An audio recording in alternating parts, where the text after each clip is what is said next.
अगस्त 2018 सुबह 9 बजे पुणे, एक बिल्कुल नॉर्मल सा सैटरडे। कॉस्मोस बैंक के सर्वर पर रूटीन चल रहा था। कस्टमर एटीएम से पैसे निकाल रहे थे, एसएमएस अलर्ट आ रहे थे और ट्रांजैक्शन बिल्कुल आसानी से चल रही थी।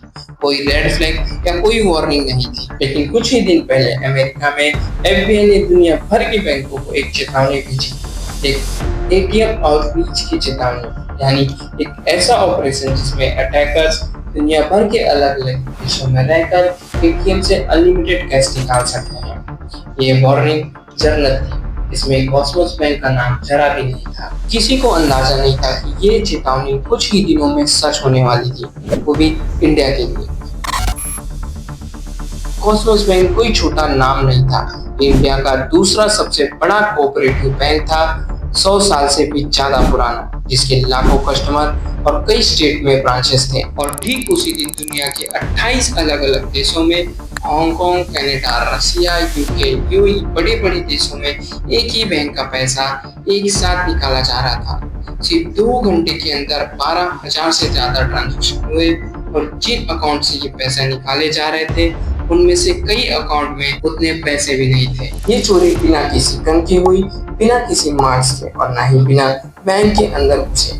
जब कॉस्मोस को पता चला कि 94 करोड़ से ज्यादा पैसे निकाले जा चुके हैं, तो सवाल ये नहीं था कि पैसे कैसे निकले, सवाल ये था हैकर्स ने बैंक के दिमाग को कैसे हैक किया कि उनको पता ही नहीं चला कि उनको लूटा जा चुका है। और ये कहानी है कॉस्मोस बैंक की।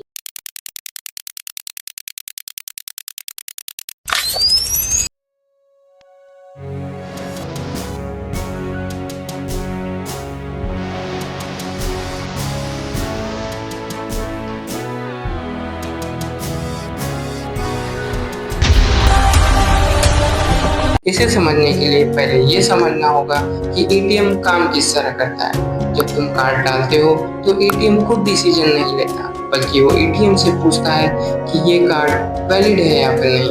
बैंक का बैंकिंग को सिस्टम चेक करता है आपने जो पिन डाला है वो सही है या फिर नहीं, या फिर उस अकाउंट में बैलेंस है या फिर नहीं, तभी वो जवाब देता है अप्रूव या फिर डिक्लाइन का। यानी पूरा सिस्टम एक ट्रस्ट पर टिका होता है। एटीएम बस मानता है जो जवाब आया है वो बैंक से आया है। हैकर को यही चाहिए देता है। हैकर ने उस एटीएम के बातचीत वाले सिस्टम को ही हैक कर दिया। इन्वेस्टिगेशन बताती है अटैक वाले दिन या शायद महीनों पहले हैकर उनके इंटरनल नेटवर्क में घुस चुके थे। उन्होंने एक मालवेयर इंस्टॉल किया था जिसका काम डाटा चुराना नहीं था, इसका काम था बैंक को बनकर जवाब देना। सोचो, एक सिक्योरिटी गार्ड हर विजिटर की एंट्री से पहले मैनेजर को कॉल करता है। क्या हो अगर उस फोन लाइन को ही है चेक कर लिया जाए? अब हर बार गार्ड कॉल करेगा तो जवाब आएगा एंट्री दे दो, चाहे मैनेजर को पता भी ना हो कि कॉल आया था या फिर नहीं। यही मालवेयर कर रहा था। एटीएम पूछता है तो बैंक की जगह मालवेयर जवाब दे देता था अप्रूव, भले ही अकाउंट में 10 रुपए हो या फिर 0। हैकर्स ने बैंक का पासवर्ड नहीं क्रैक किया, उन्होंने बैंक की भाषा ही बोलना सीखी, एक ऐसा स्टैंडर्ड जिसे ISO 8583 कहा जाता है।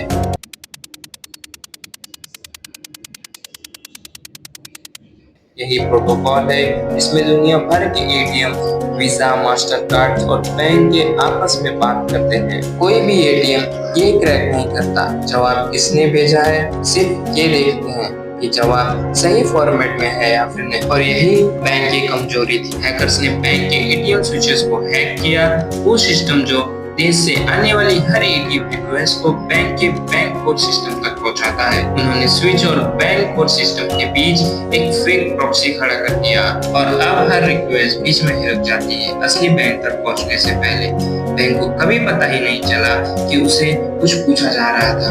11 अगस्त दोपहर के आसपास एक साथ दुनिया के 28 देशों में पहले से तैयार कैश आउट नेटवर्क एक्टिव हो गए थे। ये कोई आम बात नहीं, ये लोग पहले से सिग्नल का इंतजार कर रहे थे, अपने साथ क्लोन कार्ड लिए हुए। सिर्फ लगभग 2 घंटे के अंदर 12,000 वीजा कार्ड ट्रांजैक्शन हुए, लगभग 78,000 28 देशों में से निकाल लिए गए। और ये इंडिया में 2800 से ज्यादा ट्रांजैक्शन हुए और उसमें 1.5 करोड़ रुपए से ज्यादा एटीएम के जरिए निकाल लिए गए। और उनके बीच कोऑर्डिनेशन इतनी टाइट थी कि एक्सपर्ट ने उसे बाद में एक ग्लोबल कैश आउट, ये सिर्फ एक हैक नहीं था बल्कि एक पूरा लॉजिस्टिक ऑपरेशन था जिसमें अलग अलग देशों में इंसान इन्वॉल्व थे जो एक्चुअल मशीन से पैसे निकाल रहे थे। 13 अगस्त 2018 ये दिन के बाद बैंक को अभी तक अंदाजा नहीं था कि पहला अटैक हो चुका है और इसी बीच हैकर ने दूसरा फेज शुरू कर दिया और इस बार टारगेट बदल दिया गया। टारगेट था स्विफ्ट, वो इंटरनेशनल मैसेज नेटवर्क जिसमें बैंक दुनिया भर में पेमेंट भेजते हैं। एक फ्रॉड स्विफ्ट मैसेज के जरिए 13.92 करोड़ हांगकांग के हैंगसेंग बैंक में एक अकाउंट में ट्रांसफर कर दिए गए और मतलब दुनिया भर के एटीएम एक तरफ खाली हो चुके थे और दूसरी तरफ एक फेक स्विफ्ट मैसेज के जरिए इंटरनेशनल ट्रांसफर हो चुका था। 2 दिन के अंदर पूरा टोटल लॉस 94 करोड़ से ज्यादा था और जब ये साफ हो गया कि ये कोई ग्लिच नहीं बल्कि एक कोऑर्डिनेटेड अटैक है, कॉस्मोस बैंक ने बैंकिंग का एटीएम सर्विस टेम्पररी बंद कर दिया। पुणे में एफआईआर दर्ज करवाई, डिजिटली फॉरेंसिक एक्सपर्ट को सिस्टम जांच करने के लिए बुलाया था और पहला सवाल ये था कि हैकर्स अंदर आए कैसे। हर लॉन्ग फाइल, हर सर्विस ट्रांजैक्शन को एनालाइज किया गया और जल्द ही एक बात साफ हो गई कि ये कोई लोकल हैकर का काम नहीं, यानी टाइमिंग और सब कुछ इतना परफेक्ट था कि सीधा इंटरनेशनल हैकर्स पर शक हो रहा था। साइबर सिक्योरिटी रिसर्च ने जल्दी एक पैटर्न नोटिस किया, एटीएम स्विचेस को हैक करना, फिर ISO 8583 मैसेज भेजना और साथ ही इससे कैश निकालना। ये तरीका पहले भी फॉलो हो चुका था और ये वही ग्रुप था जिसे यूएस ने नॉर्थ कोरिया की ग्रुप लैजारस ग्रुप से जोड़ा था। एटीएम से निकला कैश लोकल लोगों के जरिए निकला था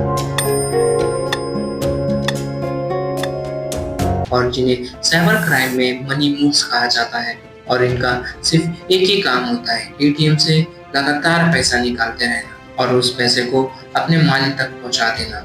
और स्विफ्ट वाला हिस्सा 13.92 करोड़ हांगकांग के हैंगसेंग अकाउंट में ट्रांसफर कर दिया गया। फिर सालों की इन्वेस्टिगेशन के बाद अप्रैल 2023 में पुणे के जस्टिकल मजिस्ट्रेट क्लास कोर्ट ने 11 लोगों को गिरफ्तार कर दिया और उन्हें आईपीसी सेक्शन के तहत 420, 120 और सेक्शन 4366C, 66D के तहत 3 से 4 साल की सजा और फाइन भी लगाया।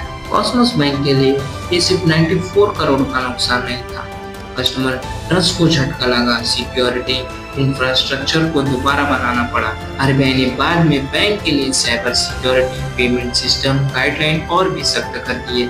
आज जब भी इंडिया में किसी बड़े बैंक की साइबर अटैक की बात आती है तो कॉस्मोस का नाम सबसे पहला आता है। जैसे ठीक उसी तरह बांग्लादेश बैंक हाइड 2016 ग्लोबली में हुआ था।